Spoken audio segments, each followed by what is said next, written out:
Southern California, good afternoon, and Happy New Year first and foremost. Welcome to another edition of the SoCal Supreme Sports Show. We have ourselves a jam-packed show today, such as the Rams are in a dire situation as it's a possible win-or-go-home game for them as they take on the Arizona Cardinals. Will they get the job done in SoFi, or will the Cardinals and Bears send them home packing? The Chargers have their last game of the season against the Chiefs, and nightmare season is almost over. But this nightmare season could have a happy ending thanks to Justin Herbert possibly being the Rookie of the Year. Is he the Rookie of the Year? And the Clippers are off to a hot start. But are they for real? Or is this just too early in the season to tell? And the Lakers are off to an okay start, but they have some injuries, but it's still early in the year. So is there supposed to be any concern for them? We'll see. And USC football has 4 players declaring for the NFL draft. Who are these players, and how big of an impact are they leaving from USC? And why are they leaving? And also we have Big West Conference, that men's and women's basketball going on, as well as the West Coast Conference and the Pac-12. Which teams are out in front and possibly headed for the checkered flag, and which teams are bringing up the rear in all 3 said conferences. And also we have a little hockey news, and we'll have some UCLA football news as well. All that and more on the SoCal Supreme Sports Show. This is Teran Rodriguez bringing you another edition of the SoCal Supreme Sports Show here on IE Sports Radio, your director for all that is sports.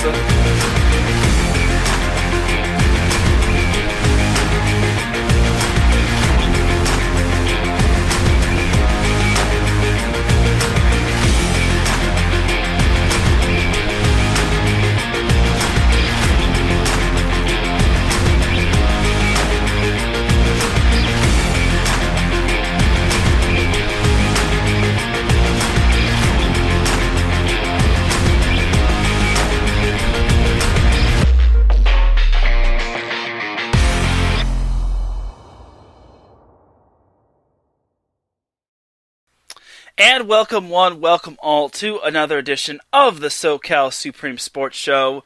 Happy Friday to everyone, and Happy New Year once again to everyone. I hope you all are having a great New Year. I hope your New Year is better than Notre Dame's New Year. I'm sorry, Notre Dame fans. I had to crack that joke, because for those that don't know, Notre Dame is kind of getting their butts kicked by Alabama. Oh, poor Notre Dame. They have no business being in that college football playoff. Anyway, jokes aside, I actually got, for those of you that didn't notice, I actually have a new theme to the SoCal Supreme Sports Show. I decided to mix it up a bit. After the 25th episode and after last year, I decided, you know what, let's go with a new theme. Let's go with a new theme, and let's leave 2020 in the past, and let's leave 2021 going forward. Don't worry, for Set Point, I still have the same theme. Hey, Set Point, I didn't ask you to come on. None of that. It's not Tuesday. Go away. I'm just having fun today, but hey, that's what it's all about. Having fun, leaving 2020 in the dust. We don't care about 2020. 2020 is an afterthought at this point. So, anyway, we have a lot to talk about today. Let's start with some NFL. So, I was debating on which I should talk about first, and I'm actually going to go with the Rams and the Rams. Okay, so recapping last week, the Rams lost to the Seahawks. I was kind of surprised because it's not them losing was surprising, because the Seahawks are a good home team. How they lost was kind of disappointing because they failed to score a touchdown. They were held to just 9 points, in all of which were in field goals. And Seattle doesn't even have the greatest defense out there. Sure, they have an okay defense, but it's not Legion of Boom worthy. And please don't justify the Seahawks have been playing lights out, because their past few opponents are Washington and the Jets, and those don't really have too good of an offense, if you ask me. So, yeah, I was very disappointed in the in the Seahawks beating the Rams. But the Rams just couldn't get anything going offensively. And the worst part is for the Rams is that they lost Jared Goff. I mean, he got hurt. He jammed his thumb off of a defender's helmet, or he dislocated it and then he popped it back in, but he just got surgery on it and he's out for this week against the Cardinals, which I'll be talking about. Definitely want to give a shout out to Davidson Crooks in the chat room saying what's good. Thank you for tuning in, my brother, and it's good. Hope you're having a great 2021. Hope your 2021 is better than Notre Dame's. Okay, I'll stop with that pun. But anyway, back to the Rams. Okay, so the Rams couldn't put up any touchdowns, and Josh Reynolds almost pulled a Plaxico Burress against the Seahawks. Like, I honestly couldn't believe that he almost pulled a Plaxico Burress. It would have been funny if that was actually ruled a fumble, but he gave himself up, which led to the play being dead. So, and again, I was just disappointed in the fact that the Rams, they had so much offensive ineptitude, and they can't have this offensive ineptitude at this point of the season. I know they didn't have Cam Akers, their star rookie running back, but they need to go next man up mentality. So now they are in week 17, and this is kind of do or die for them. Well, it's not really do or die. They're still kind of in control of their playoff fate. The only problem is that they may need help because they won't have Jared Goff because he's out with his thumb as he got surgery on it.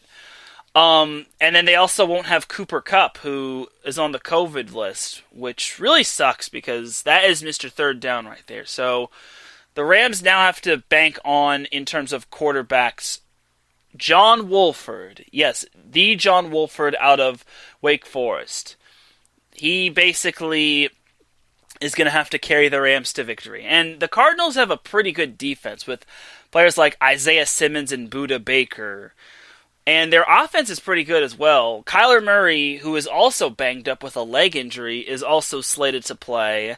I heard DeAndre Hopkins is questionable, but I think he's going to play. Kenyon Drake should play. Chase Edmonds, I think, is questionable, but he should be able to play.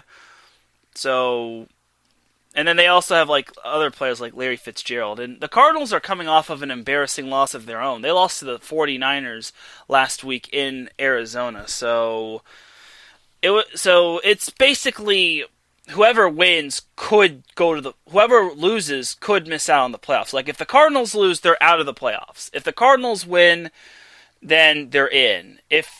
And now here's another matchup that Rams fans are going to need to keep an eye on. The Chicago Bears and the Green Bay Packers. If the Packers beat the Bears, then if the Packers beat the Bears and the Rams beat the Cardinals, the Rams are in and the Bears are in. If the Packers beat the Bears and the Cardinals beat the Rams, then the Rams and Cardinals are in. If the Bears beat the Packers and the Rams beat the Cardinals, the Rams, it's simply said, the Rams and Bears are in. But if the Rams lose to the Cardinals and the Bears beat the Packers, then the Cardinals and the Cardinals and Bears are in and the Rams are out, which would be disappointing because everyone was lauding them as a possible Super Bowl contender, and now they've gone the other way. And it'll also be disappointing because this will be their second straight year where they finished 9-7 and failed to make the postseason. So, even with an expanded playoff format, mind you, so the Rams have their work cut out for them without having Jared Goff and without having Cooper Kupp. It's going to be tough for them. Let me just tell you that. And I think, to me, it's not going to be easy. They do have the luxury of playing at SoFi Stadium, but I don't think it's really going to matter that much. Like, they were able to beat Arizona at Arizona, but this is going to be a Cardinals team that's hungry for the postseason. And I hate to say this, but I think the Cardinals might be able to pull this one off. Now, granted, the Cardinals will have to deal with that Rams defense, such as Aaron Donald, Leonard Floyd, Jalen Ramsey. I can pretty much see Jalen Ramsey covering D-Hop all game. So that's something that needs to be noted about. And then they also have Troy Hill, who's a pretty good corner. But the main concern. The main matchup for me is if Aaron Donald and Leonard Floyd can get to Kyler Murray or if they're just going to force him to throw, and then it's kind of like the Chargers. I feel the Rams need to go with the approach of they got to make Kyler Murray throw the ball. I mean, he has good accuracy, but they got to get pressure on Kyler Murray. They got to get pressure on him and make him throw the ball and have their corners do the work, because the Rams have good corners. The problem is that if Murray starts to use his legs, then that could be then perhaps that could flip the Rams' defensive scheme upside down. I think the Rams can win, but it's going to be tough since the Cardinals are in must-win situation. Like, the Cardinals do not control their playoff fate. The Rams kind of do. Because even if the Rams lose, they still can get help from the Packers. Because I can see the Packers beating the Bears. Like, here's my prediction. I think the Packers beat the Bears, and the Cardinals beat the Rams. If you had told me a couple weeks ago that the Rams were going to be in this situation, I would have probably still said Rams beat the Cardinals with ease, but now they're in a situation where they won't have their starting quarterback, they won't have their top wide receiver, and they're facing a Cardinals team who is coming off of a disappointing loss to San Francisco, their other divisional rival. So I don't know which team is going to be more PO'd, the Rams or the Seahawks, or not the Seahawks, the Cardinals. But I pretty much would have to go with the Cardinals, but I can still see the Rams getting into the playoffs.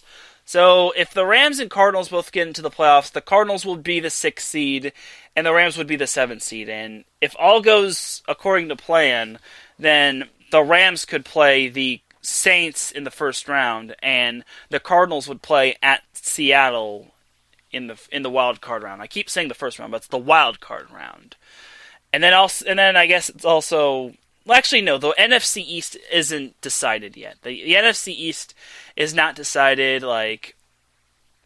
But whoever wins the NFC East will be facing Tampa will most likely be facing Tampa in the first round. So there's that. Actually, no. I don't think Tampa can. Even if Tampa loses, I don't think they can. They could fall out of the 5 slot. I think that Tampa is pretty much locked into the 5 slot, unless, of course, they somehow lose to the Falcons. As I'm looking this up on my on the ESPN app, actually, there is a way that the Rams could surpass the Bucs, but it would have to be the Rams winning and then the Bucs losing. And Tom Brady's not going to lose to the Falcons. The only way the Bucs lose to the Falcons is if Bruce Arians sits everybody, which would not be ideal. But to me, I think the most obvious scenario would be the Rams winning, or the most likely scenario would be the Cardinals winning and the Packers winning, which means the Bears would be out and the Cardinals and Rams would be in. But if the Rams move up, they would face either the Cowboys, the Giants, or the Washington football team, all of which the Rams have beaten. So, yeah. But I don't see the Rams moving up past number 5. I just really don't see it happening. And then I guess it's also worth noting that the NFC East champion is going to have either 6 or 7 wins, which is kind of funny, but it's kind of disappointing. But either way, that's kind of the Rams' playoff scenario. If I had to make a final score prediction, I'd say the Cardinals beat the Rams 27-24. I think it's going to be competitive. I think John Wolford will actually look good, and then I think the Cardinals will just kick the go-ahead field goal courtesy of Chase Nugent, and I think the Rams will just come up a little bit short. But I could still see them in the postseason, and who knows? The NFC East is wide open. There have been flashes of teams not looking invincible. You look at the Saints, who had a blunder against the Eagles, and you look at the Saints' playoff history. Like, last year they got one and done by the Vikings last year, and then the last time the Rams and the Saints played each other in the postseason, well, let's just say there was a little controversy, but the Rams got the better of the two. And then the Saints also got Minnesota miracled as well. So yeah, anything can happen when it comes to Saints. And then also Green Bay has shown kind of some flashes of not being too invincible. Like, you could write a book about each team's flaws in the NFC, but I think I could see the Rams maybe pulling off one win. Do I see them going to the Super Bowl? That still remains to be seen. First, they gotta make the playoffs, because the fact that they're in this situation is very disappointing. Like, they went from possible Super Bowl contender to being in the same boat as the Raiders in the span of 3 weeks, which I find a little disappointing. And again, if they finish 9-7 and fail to make the postseason for the second straight year, it's just not going to be a good look for them.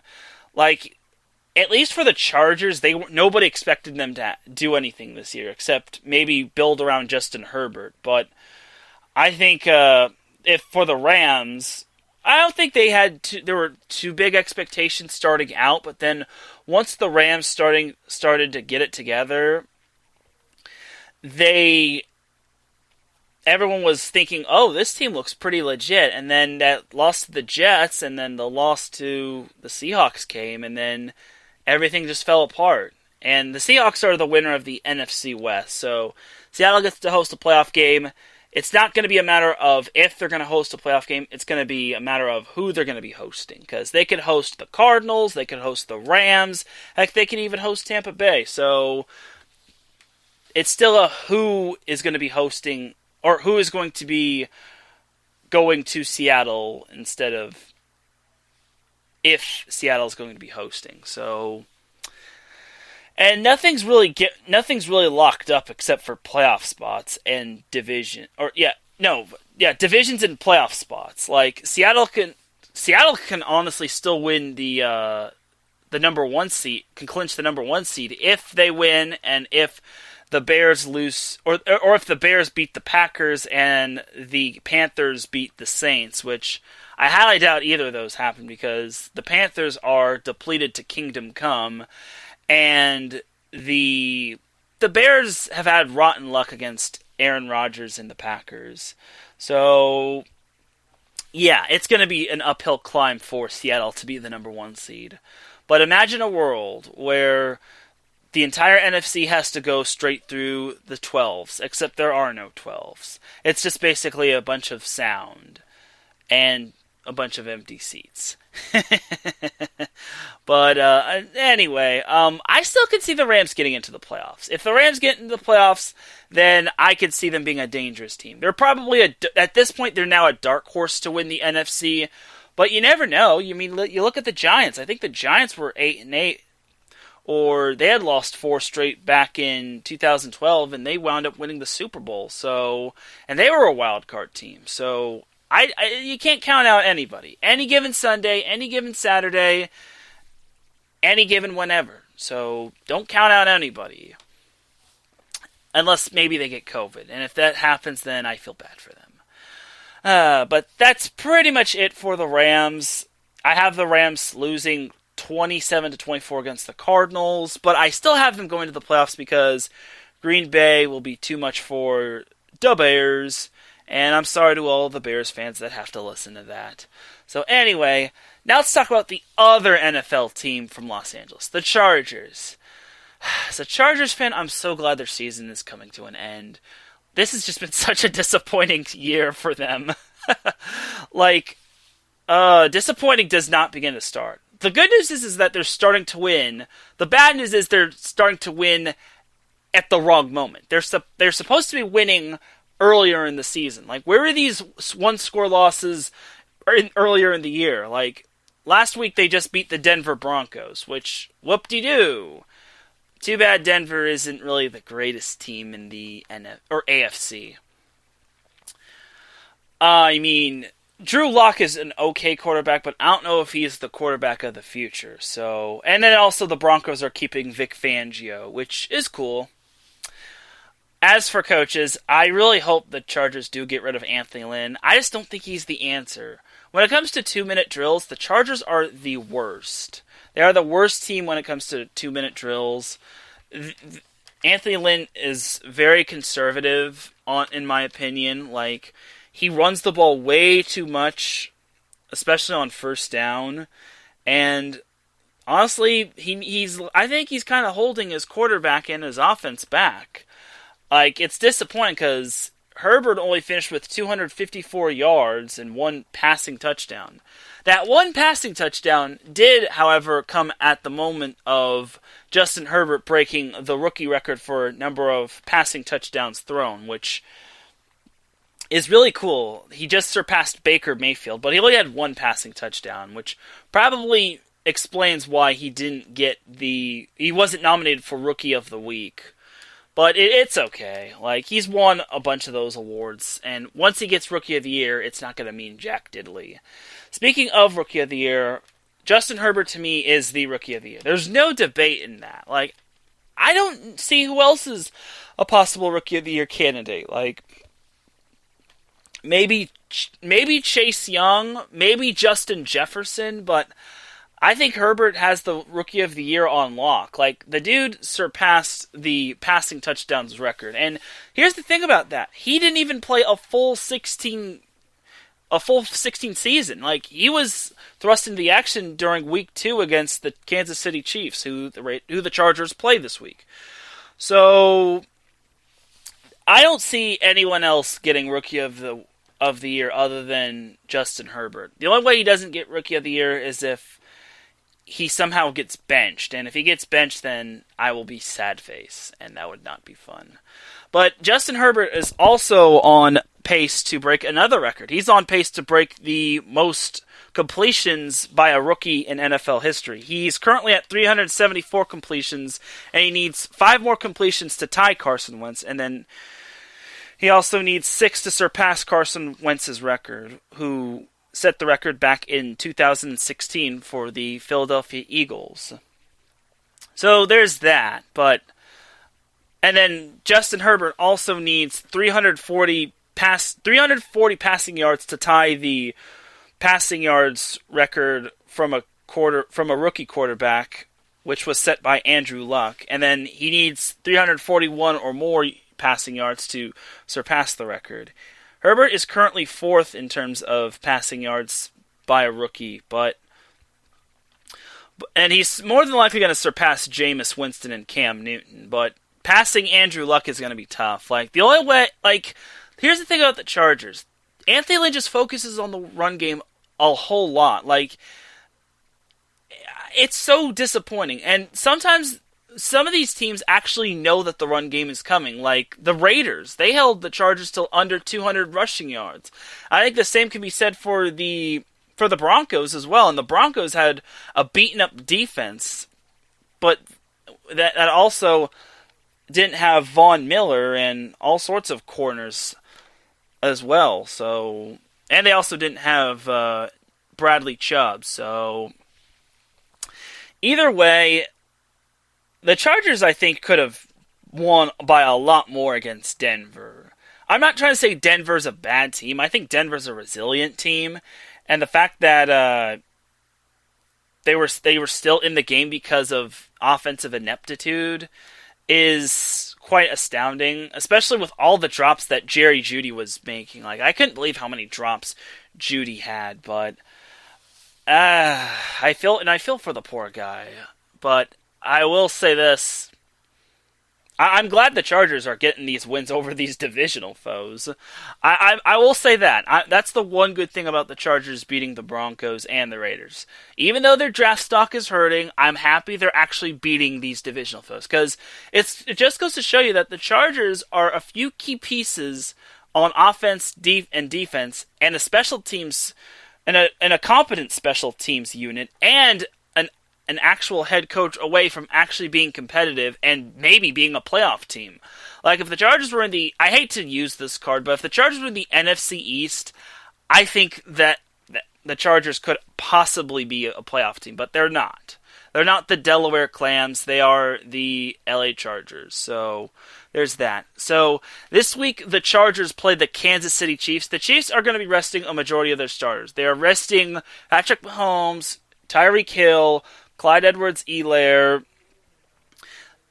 They actually are playing Travis Kelce, however, but I think he's going to be on the snap count.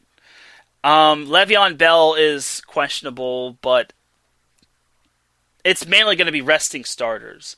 So I really hope, and to be honest, the Chiefs are actually 3.5-point underdogs against the Chargers, which is kind of funny.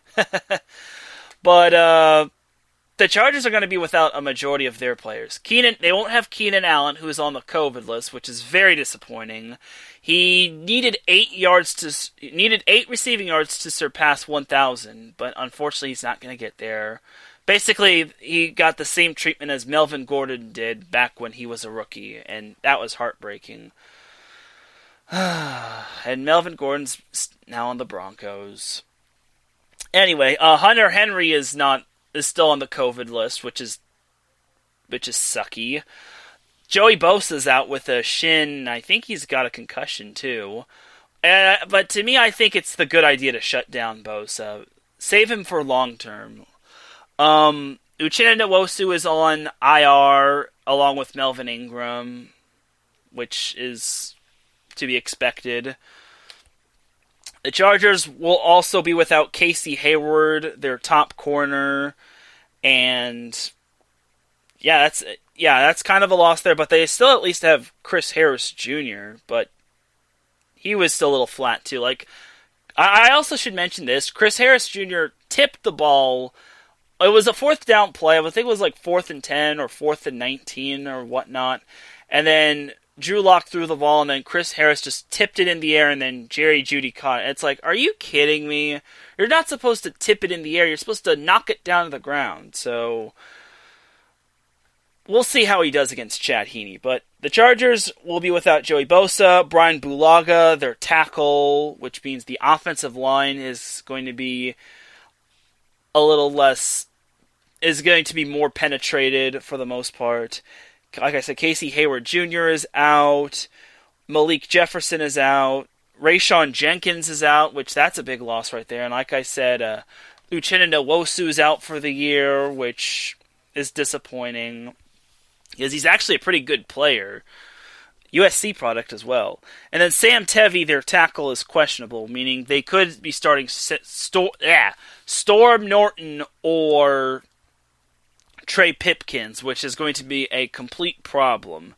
And then also Jaleel Adai is questionable with a calf injury, which means Alohi Gilman, the Chargers, I think it was their 5th round pick, is going to be playing. And that's the guy I was kind of questionable on the Chargers taking. And I think everyone was a little skeptical on the Chargers drafting Alohi Gilman. But for the Chargers, my main concern is the receiving core. They're not going to have Keenan Allen. They're not going to have Hunter Henry. They're going to have Mike Williams, but he hasn't been productive as of late, which is disappointing. They'll have Jalen Guyton, who's their big surprise. They'll have Tyron Johnson, who's another big surprise. They'll also have Donald Parham, their backup tight end. Well, their 3rd-string tight end.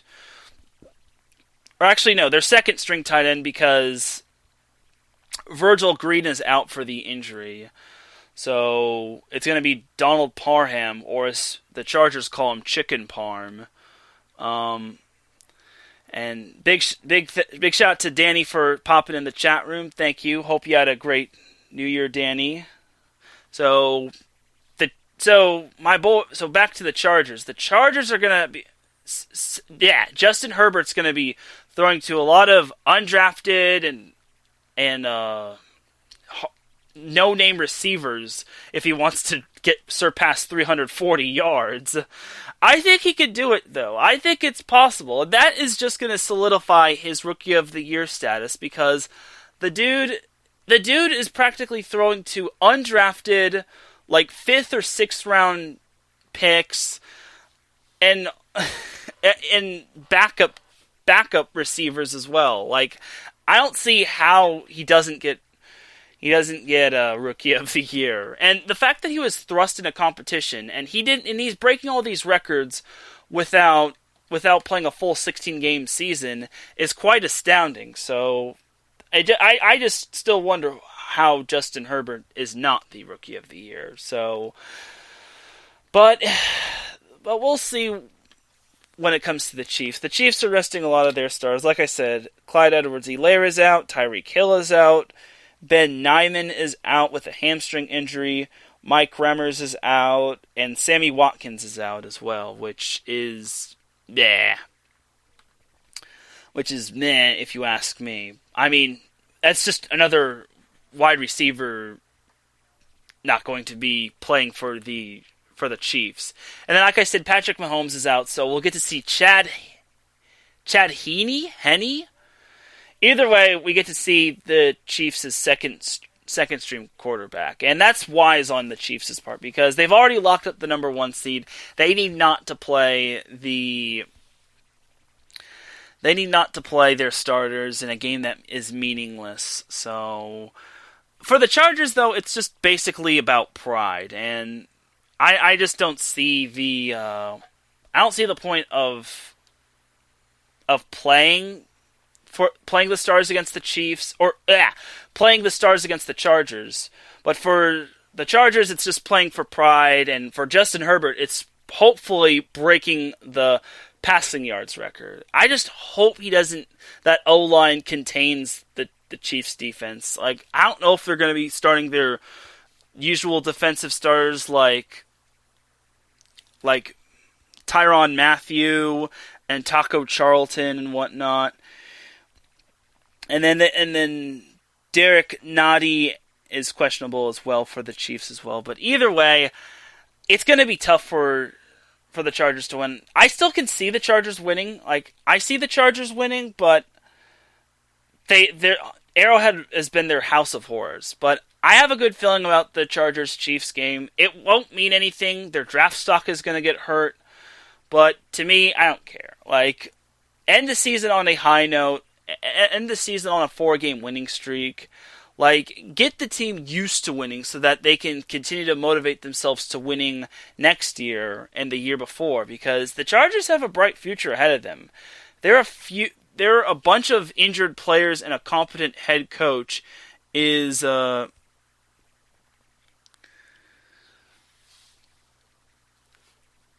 are a bunch of injured players and a competent head coach and a special teams away from actually being a decent team. So, and how concernable is the Chargers' health? Well, I believe it's sick. The Chargers, when it comes to the Chargers starters, out of all their starters, I think only 6 will be starting all 16 games, and I think one of those players is Linval Joseph, which that's also another surprise as well. So, and then you also have to look at the offseason as well. And Danny kind of makes a point, says, is the first team defense going? Like, you kind of have to. He kind of brings up a decent point. Like, who do the Chargers keep and who do the Chargers get rid of? Like, do they keep Mike Davis? He was an undrafted player, and he's been performing well when it comes to the Chargers. And then you also have Casey Hayward and Denzel Perriman, who I think is a restricted free agent. Melvin Ingram's a restricted free agent. Or actually, no, he's in his last year in his contract. Hunter Henry is on a franchise tag. That's kind of my big concern right there. Like, do the Chargers move on from Hunter Henry, or do they re-sign him for the future? So, like, it's kind of... The Chargers have a big offseason ahead of them, and they need to... strike gold. They cannot afford a whiff because they have a great future going forward. But if they whiff, then they're not going to be doing any favors to Justin Herbert. And it actually was preseason defensive stars. Like, of the 16, of all the preseason and defensive starters, only 3 will be playing a full 16 games. And that's going to be Linval Joseph, Kenneth Murray, and Mike Davis. Everyone else has either not played a full season. And the whole starters were Melvin Ingram, Justin Jones, Joey Bosa, I forget his first name, but it says White, Kenneth Murray, Drew Tranquill, Chris Harris Jr., Casey Hayward Jr., Derwin James, Jenkins, and Davis. So, either way, Kaiser White was his first name. So, either way, the Chargers have been banged up. That just goes to show you how banged up the Chargers are. Like, but we'll see. Like, to me, I think the Chargers win on Sunday. I think the Chargers win their little Super Bowl game. This is kind of their Super Bowl.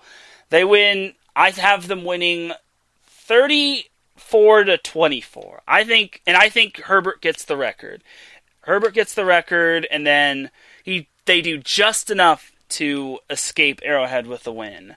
With a meaningless win, mind you, because the Chargers are facing the Chiefs' second string team. But again, I think it's doable. I think the Chargers get the win, but if they do win, here's the problem. If the Chargers do get the win, which I hope they do, and I hope Herbert gets the record, do the Chargers go forward with Anthony Lynn? My answer to that is hopefully no. Like, the Chargers cannot go forward with Anthony Lynn. Anthony Lynn is basically Mike McCoy 2.0. Mike McCoy, in his 2 first seasons with the Chargers back in 2013 and 14, they had a pretty good season. The Chargers made the playoffs in his first year, and then they finished 9-7 and just missed out on the playoffs. And then the next 2 years were just a complete nightmare. Anthony Lynn's first year, the Chargers finished 9-7 and failed to make the postseason, but they almost made the postseason after they went 0-4, which would have been incredible. But the next year, the Chargers made the playoffs after and had quite the year. They went 12-4. Like, I think when Mike McCoy made the playoffs with the Chargers in his first and only year, they went 9-7, if not 10-6, and then the Chargers just barely inched into the playoffs. And when I mean barely, I mean they had to actually have a call go their way against the Chiefs when they played in Week 17. That was when the Broncos were the dominant team in the AFC West. And Danny asks, will the Chiefs be starting their first team defense since they're protecting their offensive superstars? That's a very good question, and honestly, they haven't ruled that out. Like, I don't know if they're going to be starting all their first team defense, like Tyrann Mathieu and Taco Charlton and all the other defensive stars. Like, that's a very good question, and that's the $1 million question right there. Like, will the Chiefs starters on defense be doing their thing? If I'm Andy Reid, I'd maybe play them on a snap count. Like, I think, just like Travis Kelce, I think the starters on defense should get some reps, and then they should sit out the second half and just do their thing going forward. So, but it all depends on what Andy Reid wants. Because again, it's a meaningless game for the Chiefs. Like, it's nothing except but a win or a loss, and they've already got the number 1 seed locked up. So, good, very good question right there, Danny. So, but I still can see the Chargers winning.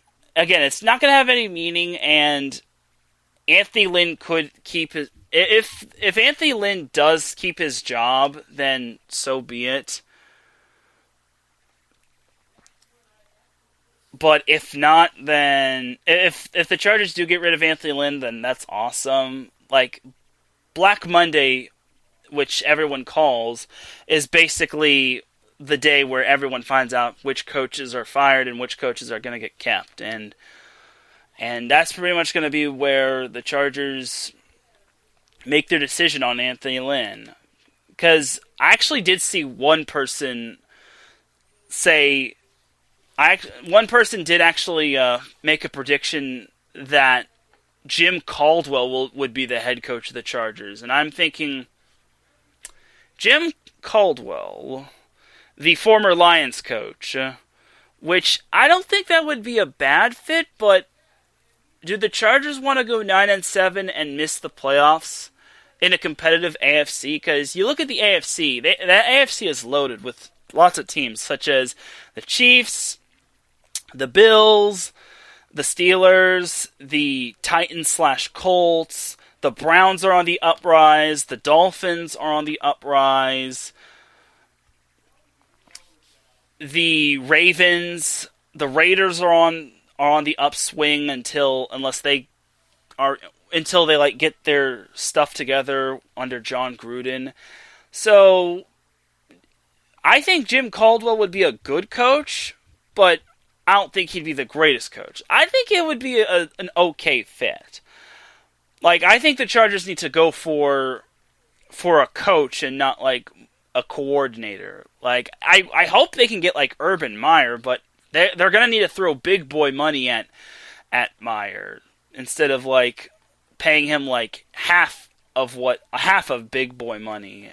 Because Urban Meyer is thinking he's going to be going to the Jags, and the Jags.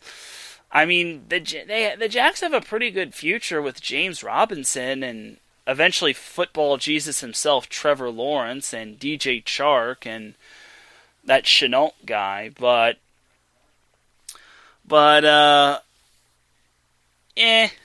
see. Again, we'll see how it goes. But I don't know if Urban Meyer wants to go to the Jags. So we'll see. We'll see how it goes. I hope he comes to the Chargers, but if the Chargers have to deal with Anthony Lynn, then so be it. But just know that if Anthony Lynn messes up this time, if third time is not the charm for Anthony Lynn and the Chargers, then I think Anthony Lynn goes bye-bye next year. Because normally when it comes to third chances, you're not supposed to be getting any of them. So we shall see. I hope the Chargers can get a good coach. Like, I don't think they're going to get Belichick, but I also don't think they're going to get someone over the top.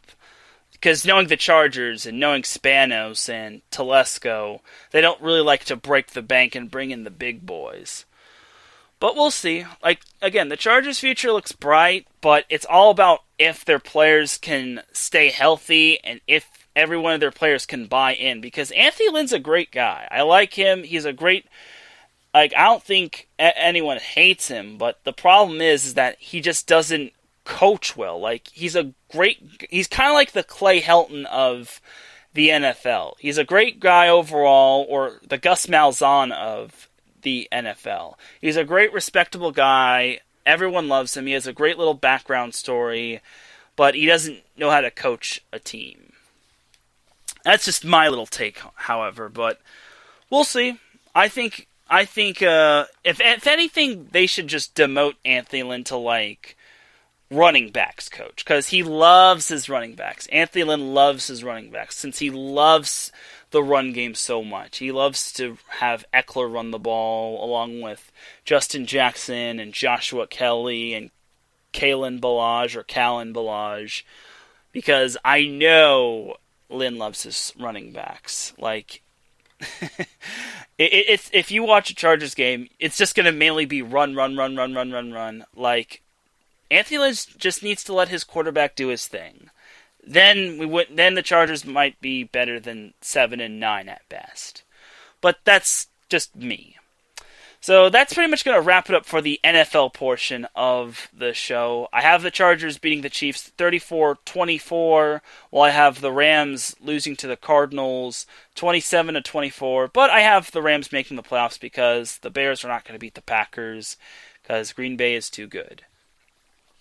So I think this is a good time to take a little break. But before we take our break, iSports Radio has 3 sponsors. Our first sponsor is the Raider Ramble, the Las Vegas Raiders' outlet for delivering the latest in Raiders football with tons of articles daily written by a talented staff of sports writers.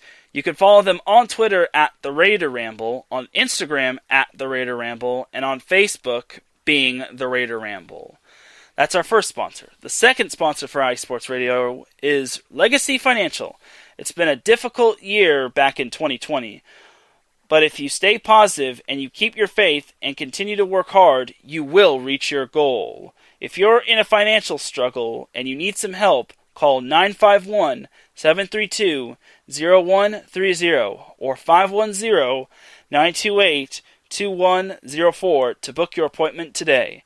Andrew and Io are 2 people on a mission to help families build a legacy and keep them afloat financially.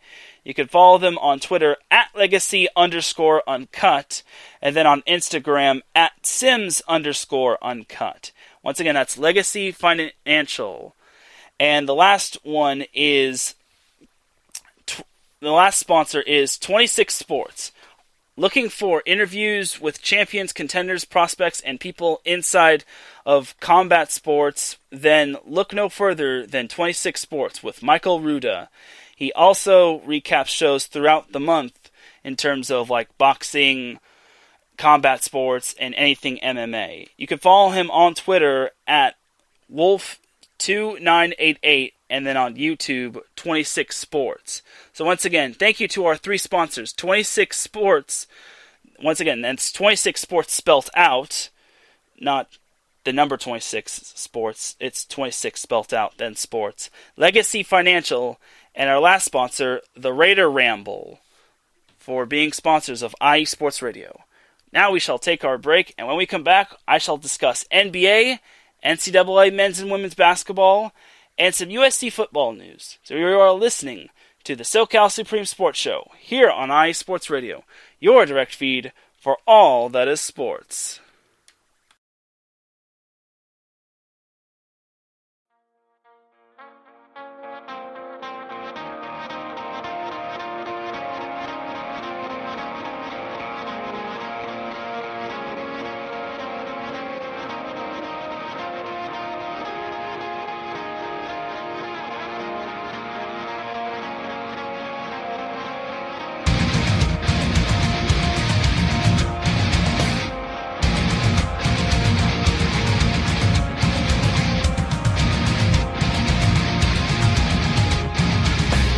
Hey sports fans, do you like wine? Well, we've got the show for you. This is Let's Wine About Sports, a show where we talk about wine and sports simultaneously. From the classic Cabernet Sauvignon all the way down to the grapes that you've never even heard of before. Oh yeah, we cover it all. And we'll talk about a little bit of sports as well. Football, hockey, collegiate, women's sports, it doesn't matter. We're going to talk about it all, and we're going to whine about it all. So join me Monday at 8 p.m. on IU Sports Radio, your direct feed for all that is sports.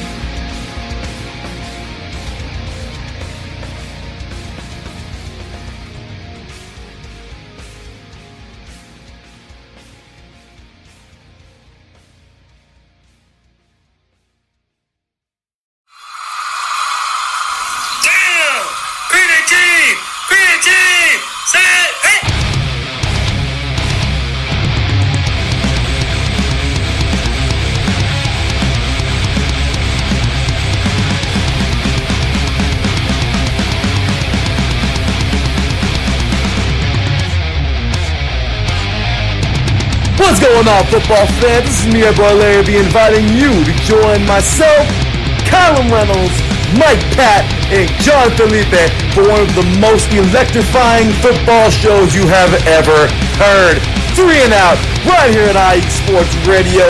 Recap of the week before, a preview of what's to come, and of course, 3 hardcore head-to-head prime-time face-offs each week. You don't want to miss it.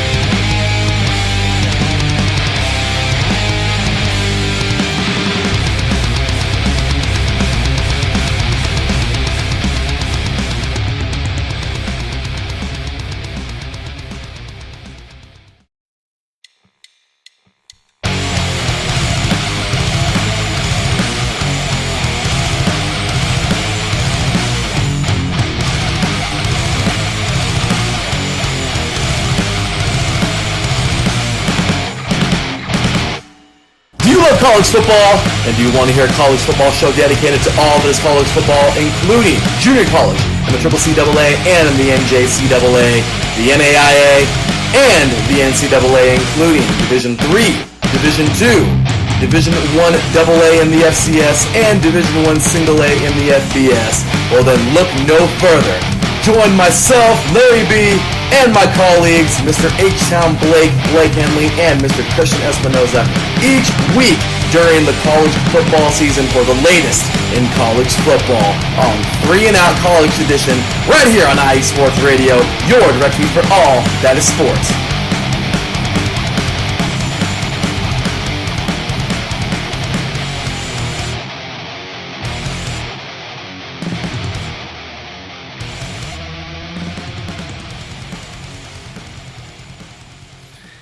And you could listen to all those amazing shows right here on IE Sports Radio. You could listen to them on Spreaker, YouTube, iHeartRadio, SoundCloud, Apple Podcasts, Spotify, TuneIn, you name it. So, I also should mention that this will be the new start time for the SoCal Supreme Sports Show. Every Friday at 4 p.m. Pacific Time, because at 6 p.m. Pacific Time, 9 p.m. Eastern Time, there will be a new show coming on. It's called Run DMV Sports, and it's going to be hosted by Scott Scholl, and he's going to do a great job, and that's going to be debuting next week, and it's going to be talking about sports from the DMV, which is quite amazing. I didn't even know there was such a thing, but you learn something new every day, so I'm excited for it, and I'm going to be tuning in after I do my show next week, so it's going to be a fun time, and we have all sorts of talented podcasters who want to do their thing, such as Danny, who is the host of the NorCal Faithful Sports Show, every Tuesday at 6 p.m. Pacific Time on IE Sports Radio. And then Davidson Crooks and Dentarius Slock are the host of Fast Break every Sunday at 5 p.m. Pacific Time, 8 p.m. Eastern. So definitely tune into those two shows, and definitely tune into all of our shows on IE Sports Radio. Alright, now let's get into segment 2. So let's get into the NBA portion of the show. So,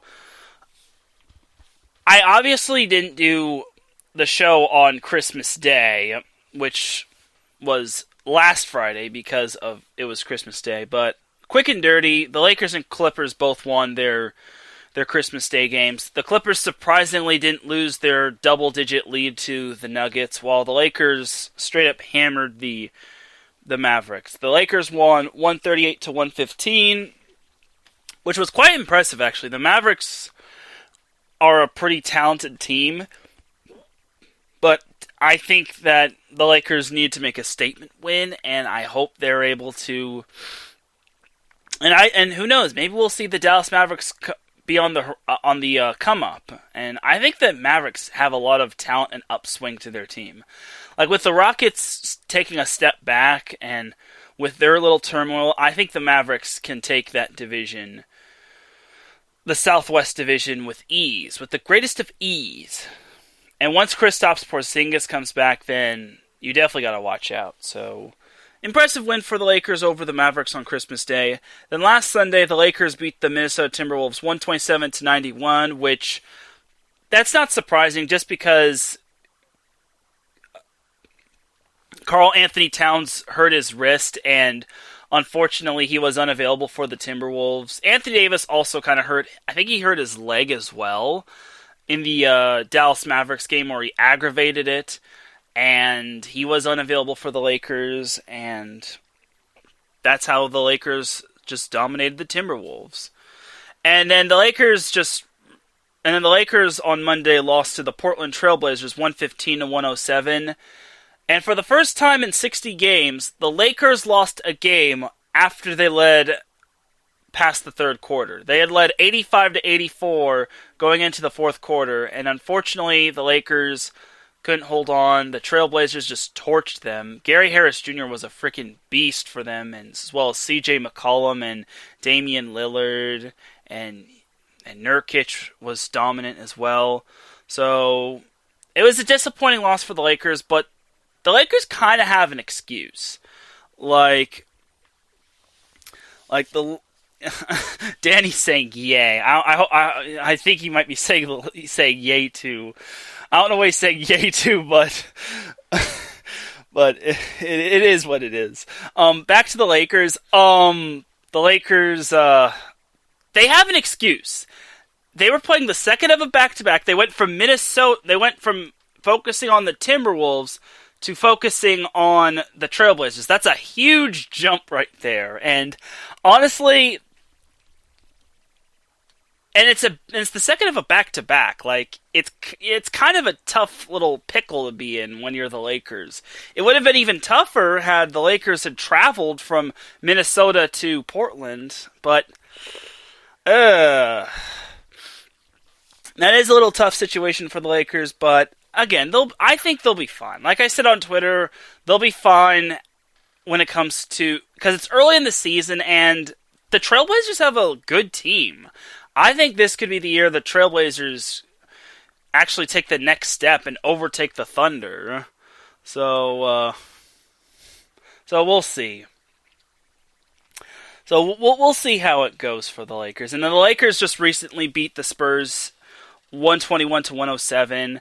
Greg Popovich kind of got ejected, and thus history was made.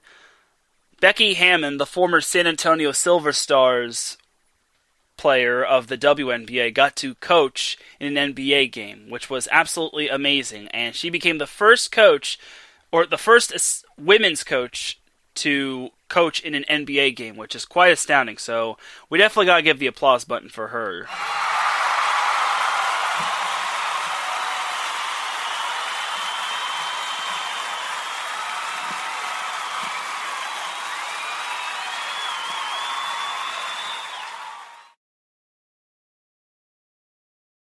And I don't want to hear anyone saying that was a publicity stunt, because Greg Popovich argued a call, and he had every right to be angry, and then, unfortunately, he got ejected, and Becky Hammon had to take over, and unfortunately, the Lakers lost.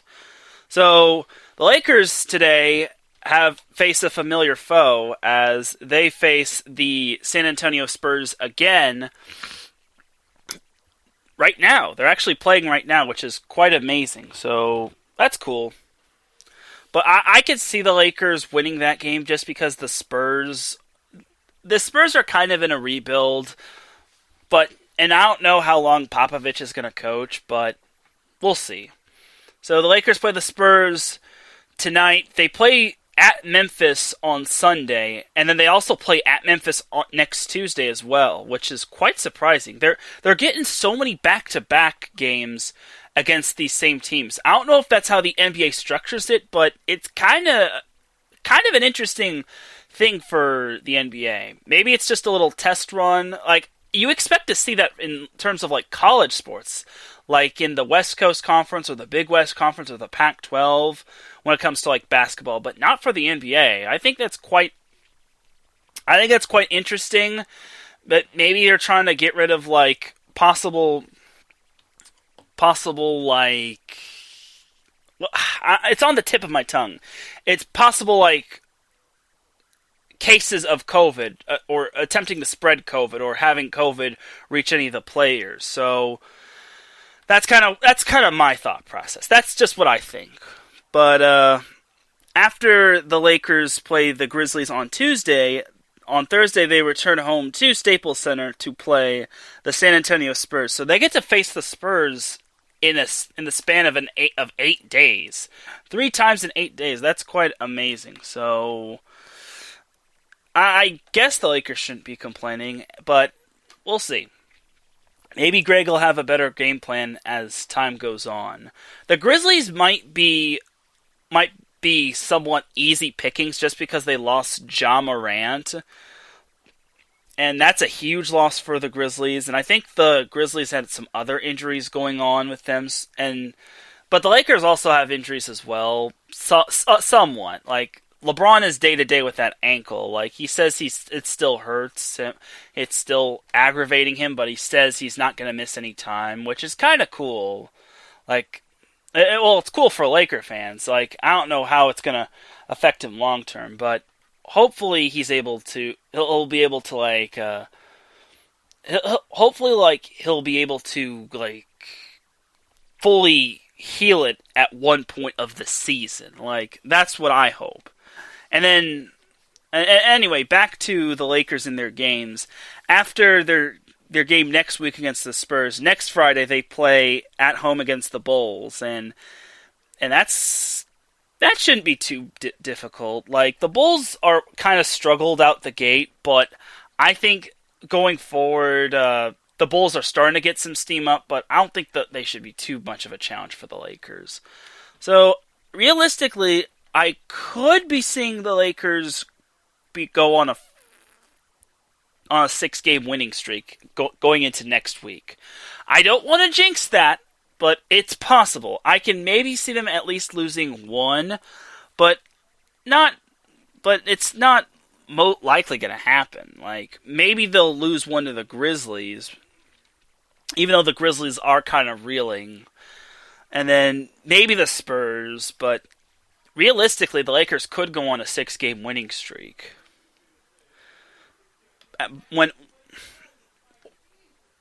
Or 5-game winning streak when we come on next week, because Lakers and Bulls play each other at 7, which is pretty much going to be after I get off of this show, so we'll see.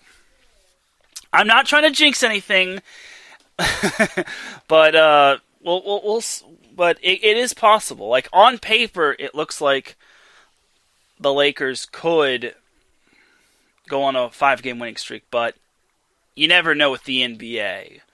And you never know with 2021. I know that's cliche, but we'll see. But it is possible. But I'm not trying. But I digress. So now let's go to the Clippers. The Clippers are off to an impressive start, as they won after their game against their win against the Lakers on opening night. They managed to beat the Denver Nuggets 121-108, and surprisingly, the Clippers didn't blow that double-digit lead. No one cares, Clippers, because that's basically your Christmas Day championship. But a couple days after the Clippers played the Nuggets, they got mauled by the Dallas Mavericks. They lost. Get this, everybody, guys, ladies, gentlemen, everyone listening. The Clippers lost 124-73 to the Dallas Mavericks.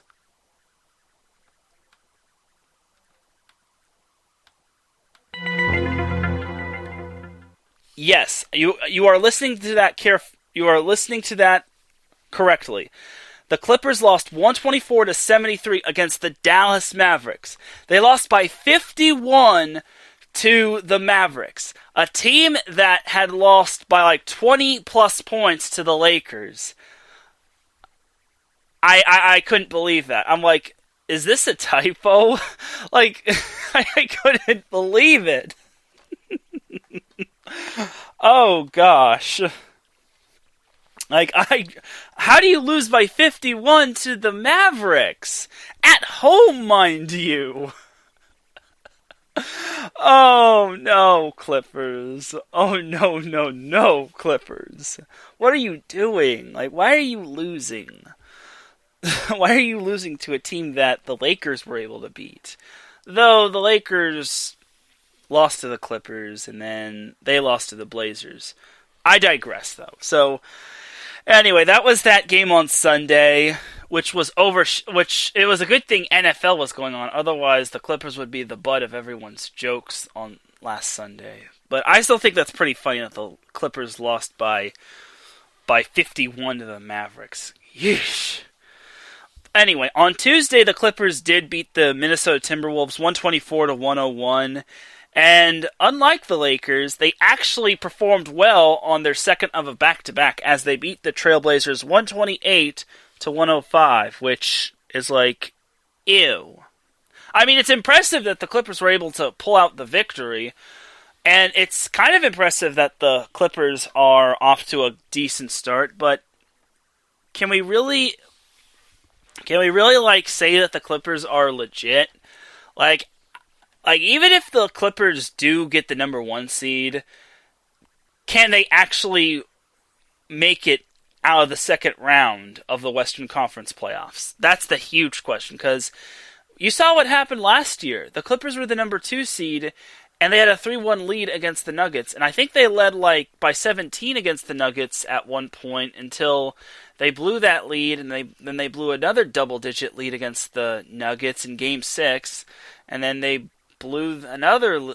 Well, it wasn't a big lead, but I think it was like an 8 or 9 point lead in Game 7, and then the Nuggets won that one, and then eventually the Clippers got humiliated. So, oh my goodness. So, we'll see. So, for the Clippers, tonight they play the Utah Jazz. They're at Utah. I think that should be a good game. Utah's a pretty decent opponent. So, we'll see. I think that game is going to be quite the fascinating matchup.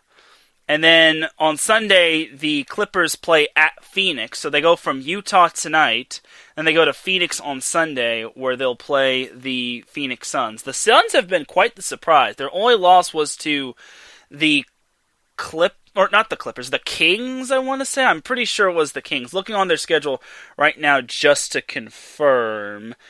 Yeah, it was they lost to the Kings by 3, which was kind of cool.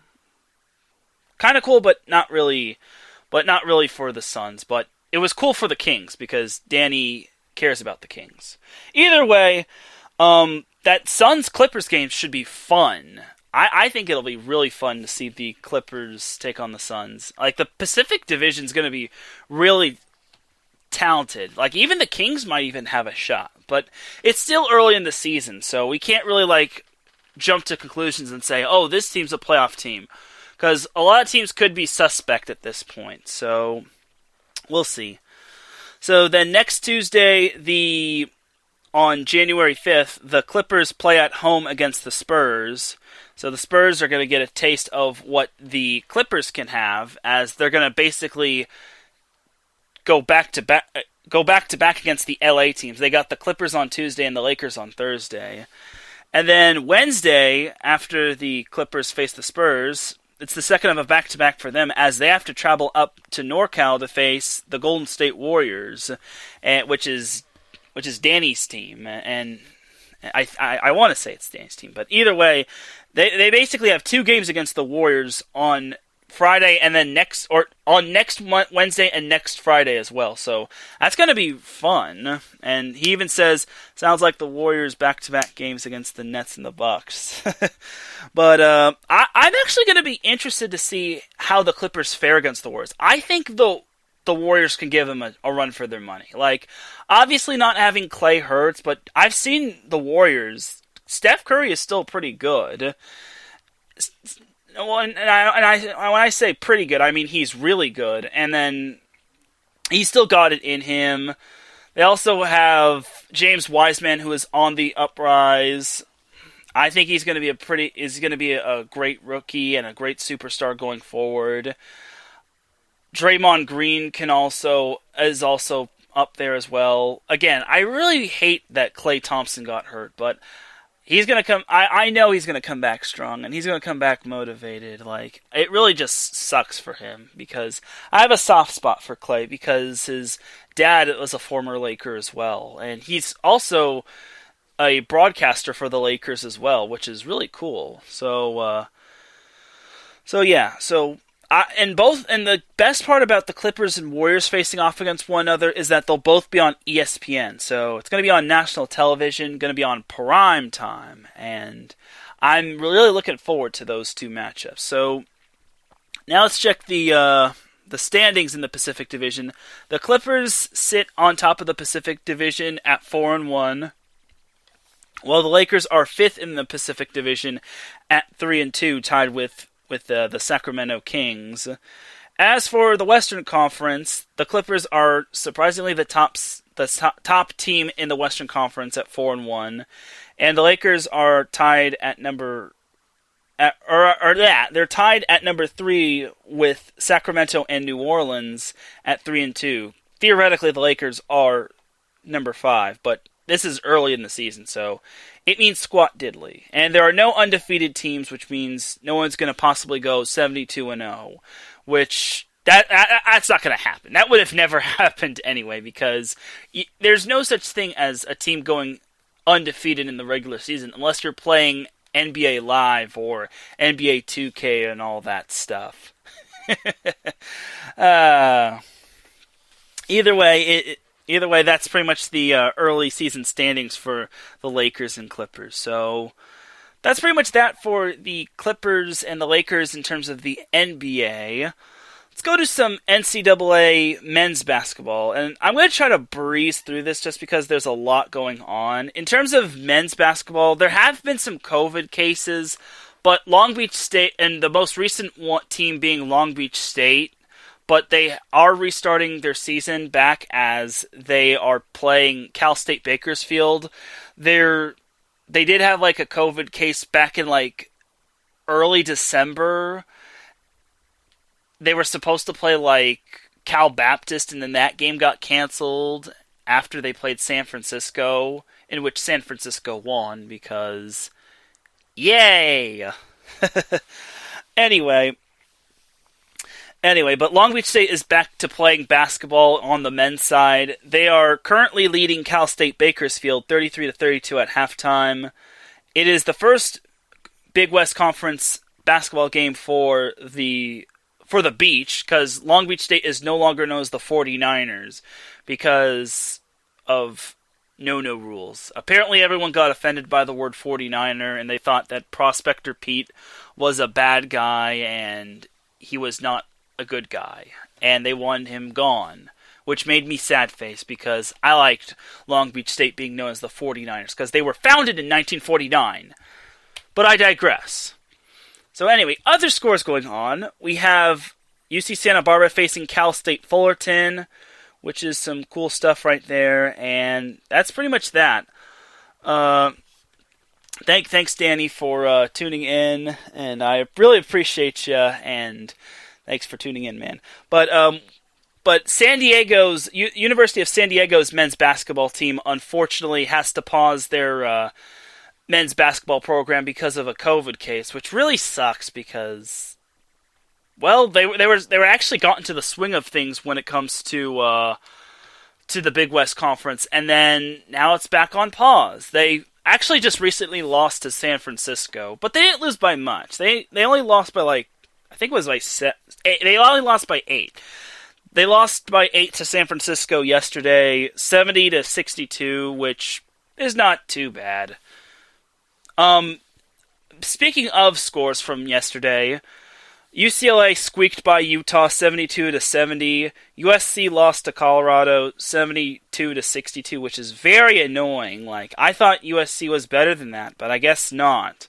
I guess must be one of the more rebuilding years for USC, which is really disappointing. Anyway, BYU and Pepperdine got postponed, probably because of a COVID issue. That seems to be the most likely case, so there's that.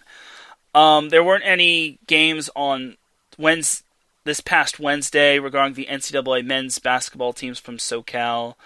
Tuesday, USC beat USC. In other words, Southern California beat Santa Clara 86-63. USC proved itself as the real USC. except Santa Clara just goes by SC, not USC. But I digress. Anyway, USC beat Santa Clara. That's what I'm trying to say. And they actually avenged that loss from last year as well, which is cool. But Santa Clara was actually a replacement opponent because USC was supposed to play LMU, and then that game got canceled because USC had a COVID outbreak on their campus, which really sucks. But I'm glad everything is squared away. The big matchup from this past week was UC Irvine and UC Santa Barbara. UC Irvine won the first matchup between the Gauchos and the Anteaters, winning 75-56, which was quite impressive. I was very impressed that Irvine had such a dominating performance. But you could also make the exception that UC Irvine played a lot of tough and talented opponents early on. Like, they played USC, they played Loyola Marymount. Well, Loyola Marymount isn't that good, but they're okay. But they have talent on that team. I should know. And then, they played USC, they played San Diego State, they played Pepperdine. Those are some pretty talented teams right there. So, UC Irvine has the case of iron sharpens iron. So, I think that really came into play as well. And then UC Irvine beat Santa Barbara 73-69 on Monday. So that to me also was a good little surprise because Irvine got to defend the Bren, and it shows that UC Irvine isn't really going anywhere when it comes to the Big West Conference. I think UC Irvine, if UC Irvine gets hot from the field, like, that team is tough to stop. Like, with players such as like Colin Welp, like, that team pretty much can get it going at the best possible time. And Santa Barbara to me is just going to have to work harder if they want to survive and thrive in the Big West Conference, because now the Anteaters have a leg up on the Gauchos. So that's a thing right there. And those are the only two teams that played in terms of Southern California. Bakersfield had its game canceled against UC Davis. Long Beach State canceled its game against UC Riverside. Fullerton and Northridge had their games canceled, and Cal Poly canceled their game against Hawaii on Sunday, which, again, it was tough, but it's better to keep the athletes safe than having an outbreak, which would have been a big fat no-no. So there's that. And then last Wednesday, I don't know if I talked about this, but Cal State Bakersfield beat Pepperdine 79-51. That's kind of strange because UC Irvine lost to Pep. Oh well. Must be at any given day when it comes to the NCAA men's basketball. UC San Diego beat St. Catharines 75-39. And those were the games that were played. Either UCLA Oregon was postponed, USC against Texas Southern was postponed because of USC's COVID outbreak. And that was that for last week. So as for this week, as for tomorrow, Loyola Marymount's game against Santa Clara has been canceled, which is disappointing, but it is what it is. USC plays Utah tomorrow. San Diego State plays Colorado State tomorrow at home. USC plays Utah at home tomorrow. UC Riverside plays New Mexico State tomorrow, which is quite fascinating. It's a non-conference game, even though conference play is in full swing. Cal State Bakersfield and Long Beach State play each other a second time. That game's actually going to be on ESPN3, which is kind of cool. Colorado plays UCLA tomorrow. Fullerton and Santa Barbara are on for tomorrow. Cal Poly and UC San Diego are postponed. UC Irvine at Cal State Northridge is postponed. Pepperdine at St. Mary's is postponed. BYU at San Diego is postponed. And that's pretty much that for the Saturday games. Sunday games, surprisingly, Loyola Marymount and Santa Clara are... Actually, no, it's not surprising. Loyola Marymount and Santa Clara are postponed for Sunday.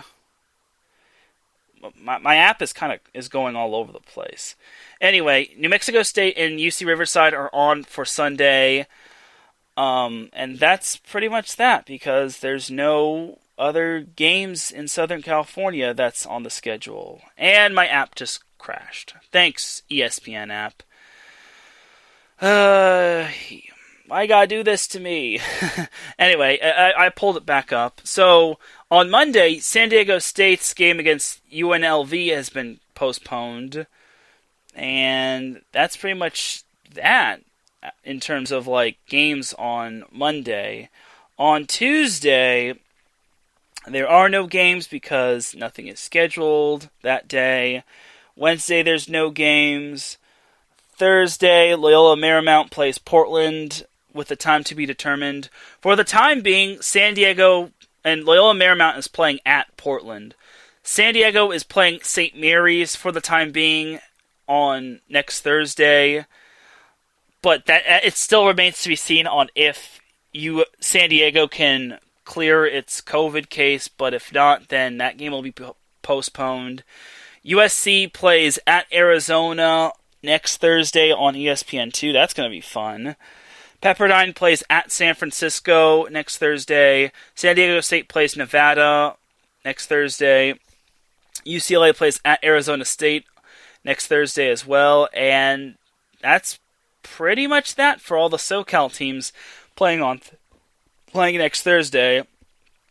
Next Friday, we have Hawaii playing at UC Riverside. We also have UC Davis playing at UC Irvine. Long Beach State traveling to Fullerton to play Fullerton. Cal State Fullerton, might I add. Cal Baptist plays at Utah Valley. Cal Poly plays at Cal State Bakersfield. Cal State Northridge plays at UC San Diego. And that's that for all the games going from now until next Friday. So I feel looking at the Big West Conference standings isn't going to really mean anything, just because only a few teams have played There's actually only been two teams that have played each other in conference, and that's UC Irvine and Santa Barbara. UC Irvine is the only team that's played. They are 2-0 at the moment. At the moment that I am recording this. UC Irvine overall is 5-4, while Fullerton is 1-0, Hawaii is 2-0, UC Riverside is 3-1, UC San Diego is 2-0, UC Davis is 2-2, Bakersfield is 4-3, Northridge is 4-3, Long Beach State is 1-2, Cal Poly is 2-4, and UC Santa Barbara is 4-3. But that's just for overall records. In terms of conference games, the conference schedules won't be updated until later on tonight because games are still going on. So there's that. So now let's jump on over to the West Coast Conference. So looking at the West Coast Conference standings, there's only been one conference game being played because of all the postponements, and that is San Francisco beating San Diego, which surprisingly San Diego actually played him tough. Like, I didn't expect him to play him that tough, especially since San Francisco pulled off the upset against, I think it was Virginia, if I'm not mistaken. But we'll see. Anyway, San Francisco is 1-0 in conference play, and they're 7-4 overall. Everyone else other than San Diego hasn't played a conference game. Going down the line, we have Gonzaga, number 1 Gonzaga at 9-0, BYU at 9-2, St. Mary's at 9-2, Pacific at 3-1, Santa Clara at 6-2, Portland at 6-3, LMU at 5-3, Pepperdine at 4-5, and San Diego at 1-4. So San Diego's off to a rocky start, and hopefully everything gets cleared up on their end. So we'll see. So then, rounding up all of the SoCal NCAA conference standings, we have USC and UCLA in the Pac-12. So unlike the previous two conferences, we actually have some conference games going on because they actually spread out their conference games. They even had conference games going on when non-conference games were going on. Either way, on top of the Pac-12 conference, we have Oregon, number 21 Oregon at 2-0, and joining them is UCLA at 2-0. Washington State, Stanford, and Arizona State are all 1-0. Arizona is 2-1. Colorado and Utah are 1-1. Oregon State and USC are 0-1. Blah. And Cal and Washington are both 0-3. In terms of overall records, Oregon is 7-1, UCLA is 6-2, Washington State is a sneaky 8-0, Stanford is 5-2, Arizona State is 4-3, Arizona is 8-1, Colorado is 7-2, Utah is 4-2, Oregon State is 4-3, USC is 5-2, Cal is 5-5, and Washington is 1-7. So that's pretty much all the records in the Pac-12 conference. UCLA is actually doing good guns, and I really look forward to their game against Oregon. Like, I think that could decide the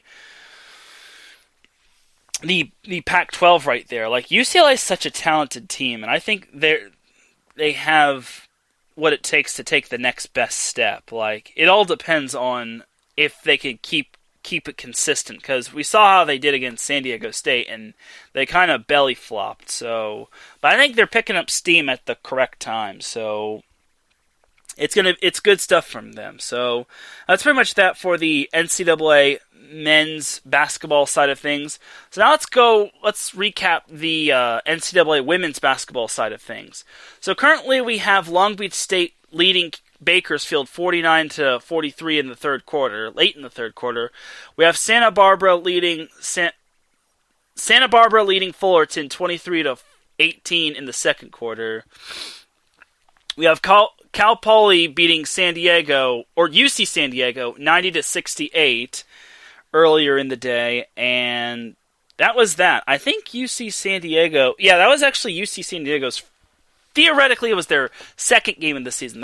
Their first game of the season was against Cal Baptist, and that game actually got canceled midway through the second quarter, and since it didn't go past the 30-minute mark, wasn't officially registered as a game. So unfortunately, Cal Baptist is still undefeated for the time being, and we shall see. And unfortunately, UC San Diego is 0-1. So yesterday, no SoCal teams played one another, as we had San Diego State postponing their game against UNLV, and that was that.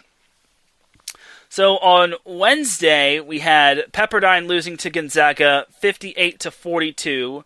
We had San Diego beating San Francisco 61-54.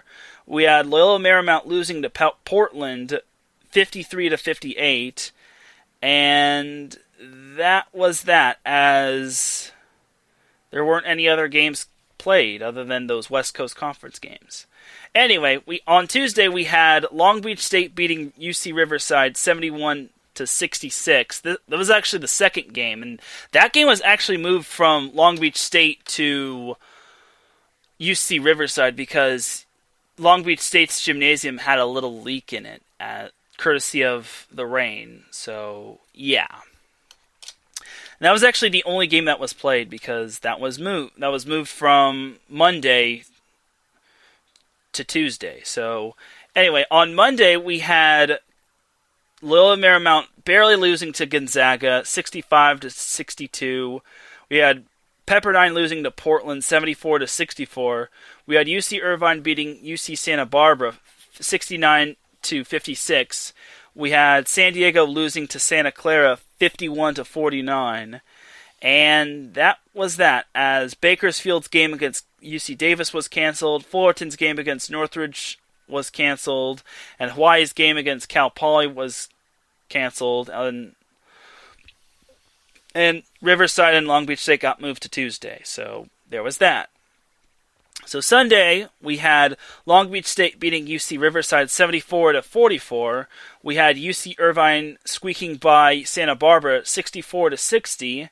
And that was that, as Bakersfield and UC Davis had their game canceled, Fullerton and Northridge had their game canceled, and Cal Poly and Hawaii had their game canceled. So jumping back to last Wednesday, we had USC barely beating Long Beach State 71-65.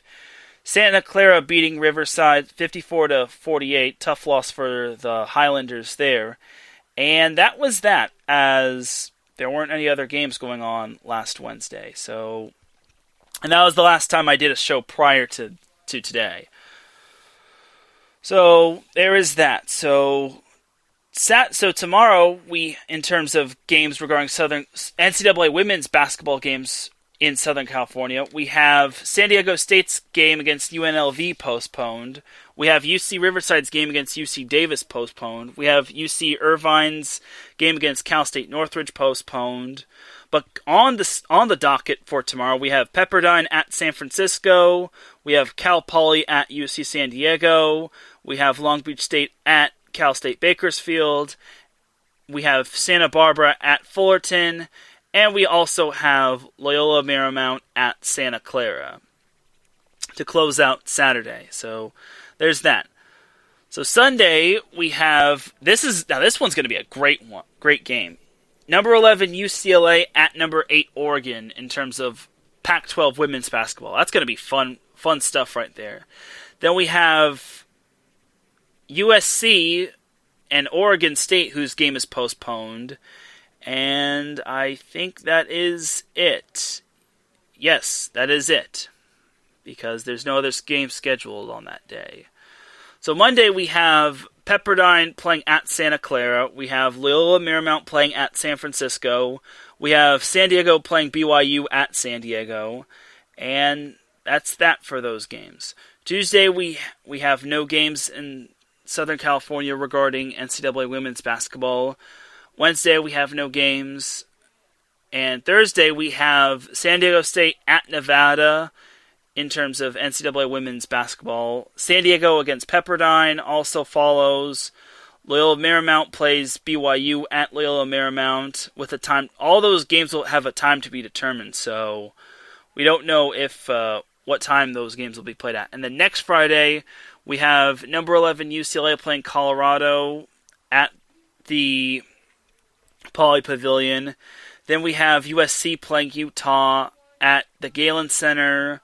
And then we have UC Riverside traveling to the Big Island against Hawaii.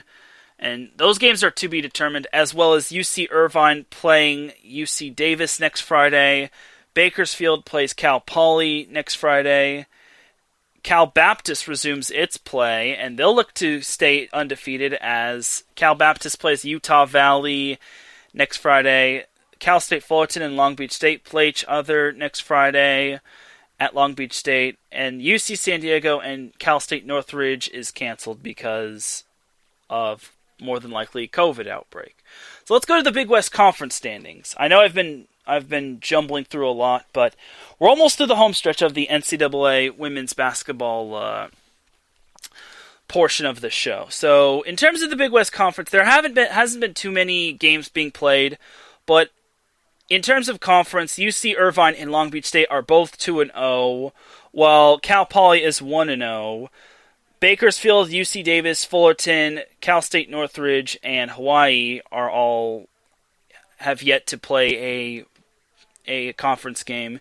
UC San Diego is 0-1, and Riverside and Santa Barbara are both 0-2. In terms of overall records, UC Irvine is 4-4, Long Beach State is 2-1, Cal Poly is 5-2, Bakersfield is 1-2, Davis is 1-0, Fullerton is 0-3, CSUN hasn't even played a game, Hawaii hasn't even played a game, UC San Diego is 0-1, UC Riverside is 1-4, and Santa Barbara is bringing up the rear at 0-6. Hopefully they do win a game. I hope so.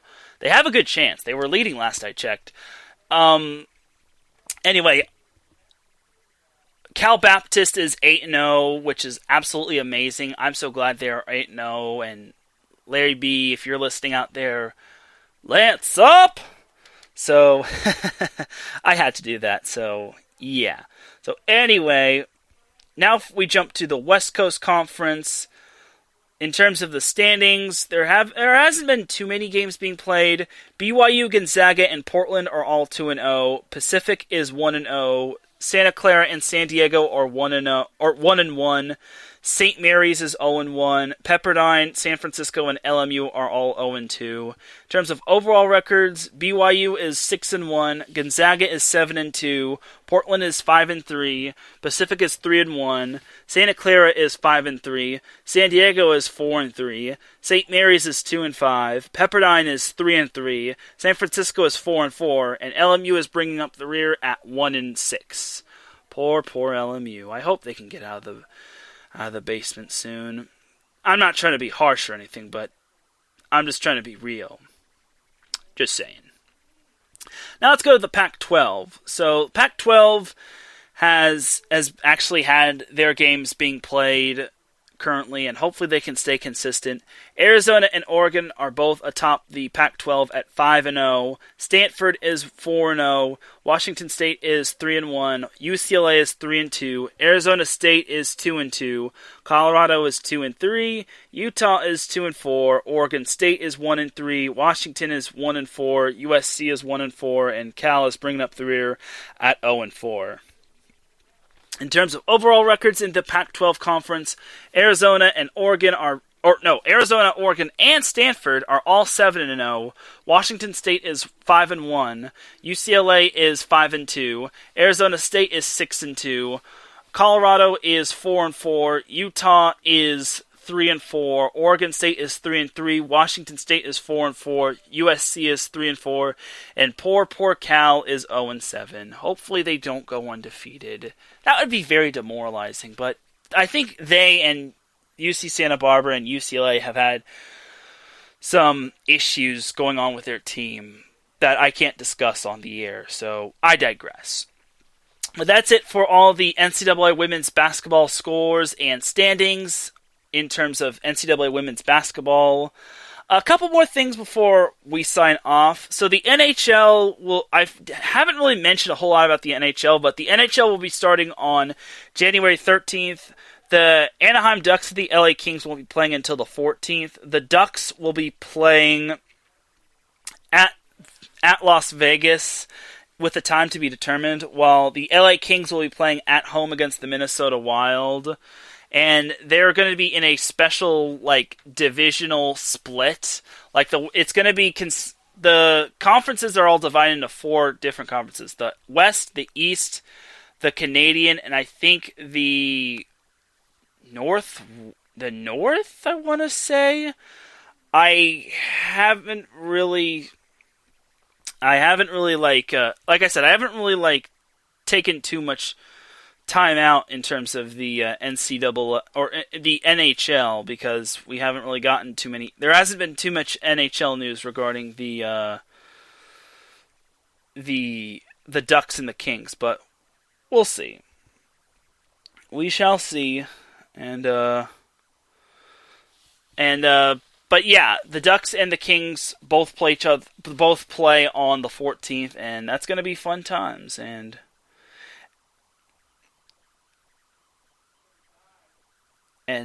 soon we'll be getting Seattle as well. So it's actually the Pacific, the Central, the Metropolitan, and the Atlantic. But I don't think they're keeping that. I want to say they're moving Edmonton and Calgary or something like that. Either way, I'll be getting more into hockey once hockey season arrives, which shouldn't be too far, which actually isn't too far. It's in about 13 more days till the Ducks and Kings face their opponents. So that's some good times right there. So now before we lock up and close the show off, we actually did make you all promise that I'd be talking some USC football news. So USC has 4 players departing from USC going and declaring for the NFL draft.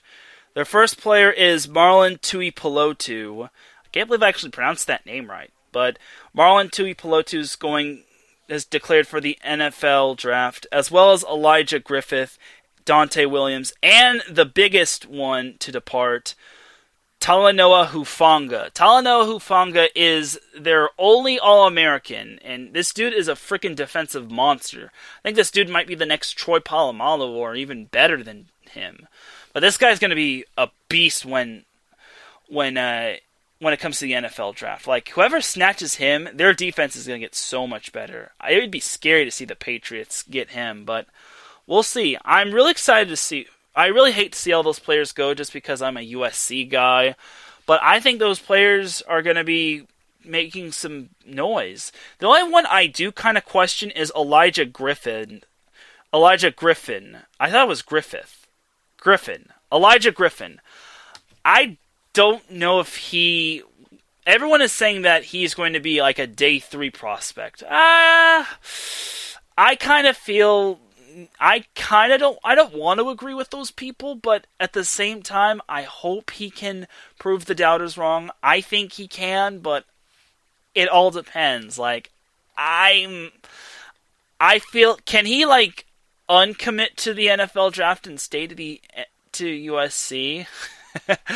Oh, no. But I do wish those players best of luck going forward, and I wish them nothing but the best, because those are some talented players, and I like it. And I think it's gonna be fun times. So as for UCLA, they actually have some players that are staying next year. So the first one being Obi Ebo, who is a defensive back for the Bruins, and that's going to be some great stuff.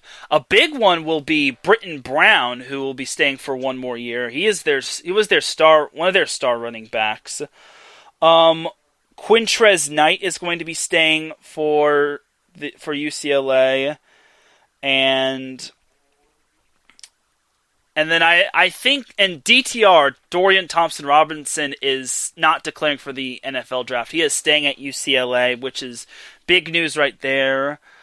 I think I did hear that Demetric Felton is going to the NFL draft, and I think he's a senior anyway, but either way, I think Britton Brown's going to be a great running back for the Bruins next year. And then the big news for UCLA is that they actually got a transfer from Washington. A quarterback from Washington transferred over to UCLA, and that was Ethan Garbers, who actually is a very talented quarterback. I actually know because he actually went to my rival's high school.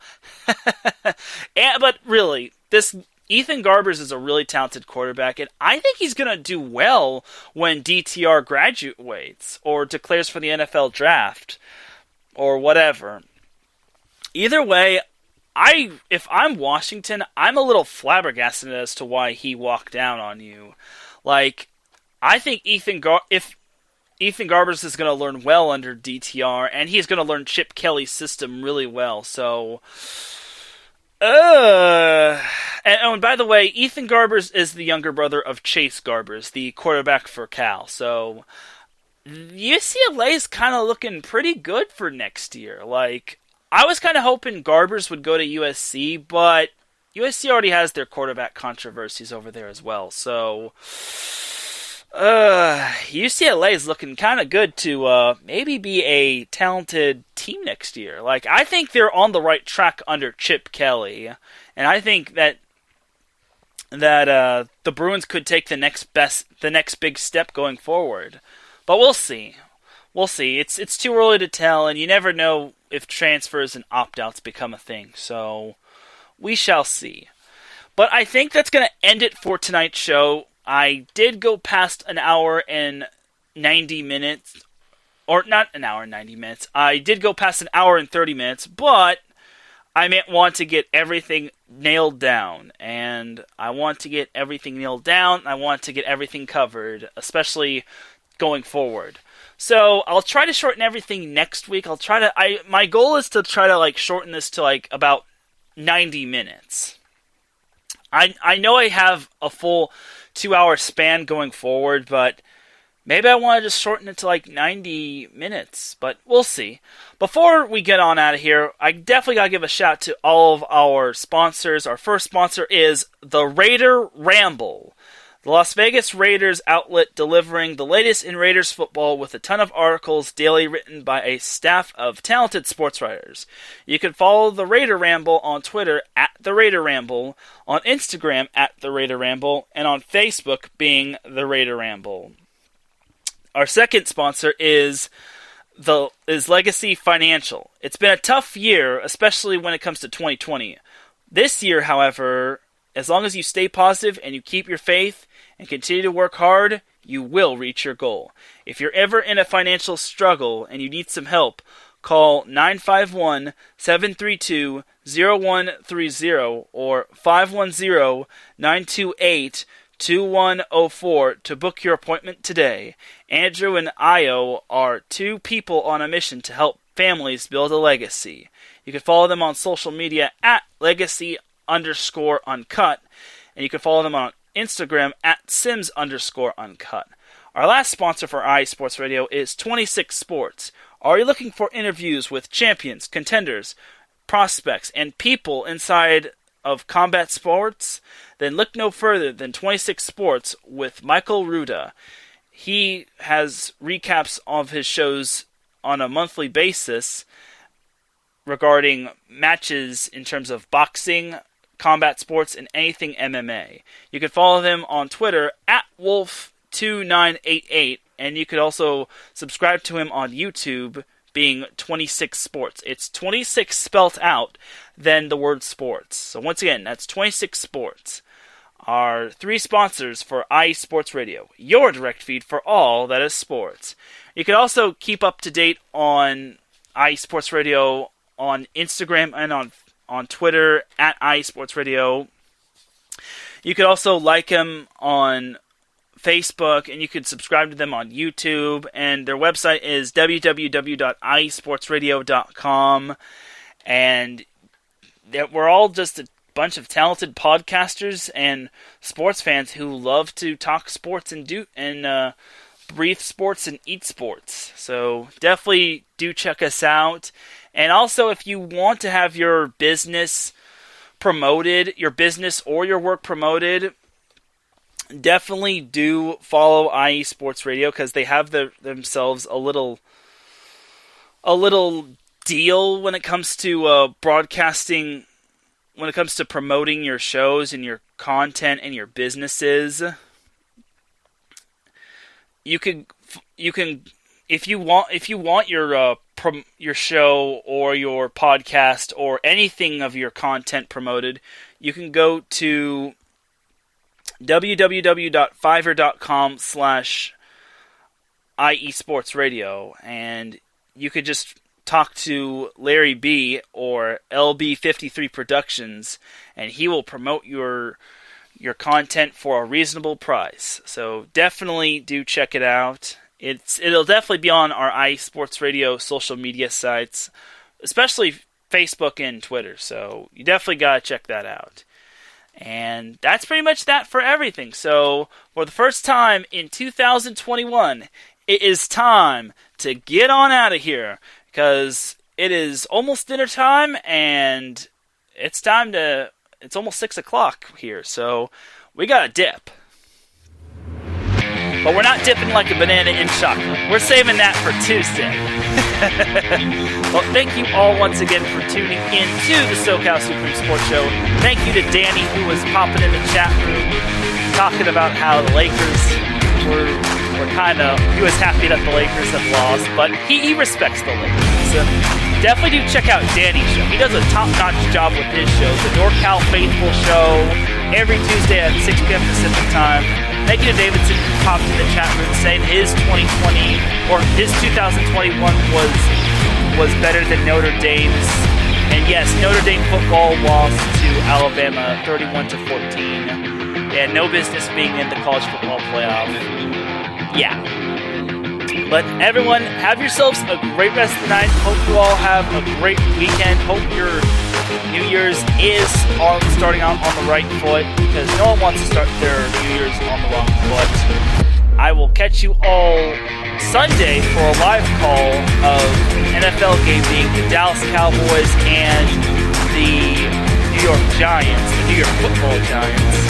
And if you don't catch me then, I will catch you on Tuesday for set 1. Have yourselves a great rest of the weekend, and just remember, SoCal is for SoCal. Have a great night, everybody.